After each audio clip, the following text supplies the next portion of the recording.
தேனி மாவட்டம் ஆண்டிப்பட்டி நகரில் உள்ள உணவுக் கடைகளில் தயாரிக்கப்படும் உணவுப் பொருட்களில் செயற்கை வண்ண ரசாயன நிறமிகள் பயன்படுத்துவதாக பரவலாக புகார் அளித்தது.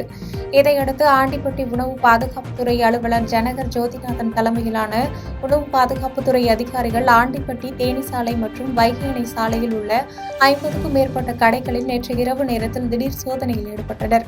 அப்போது செயற்கை நிறமிகள் பூசப்பட்ட உணவுப் பொருட்கள் கண்டுபிடிக்கப்பட்டு பறிமுதல் செய்யப்பட்டு அவை பெனாயில் ஊற்றி அழிக்கப்பட்டது.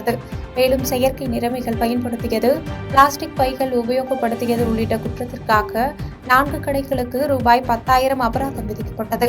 மேலும் 10க்கும் மேற்பட்ட கடைகளுக்கு உணவு பாதுகாப்புத்துறை அதிகாரிகளால் எச்சரிக்கை விடப்பட்டது.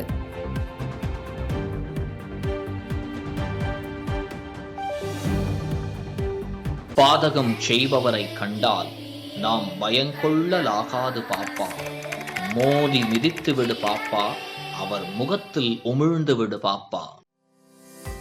அண்மை செய்திகளை உடனுக்குடன் தெரிந்து கொள்ள இணைந்திருங்கள் இயம்நாடு தொலைக்காட்சியுடன்.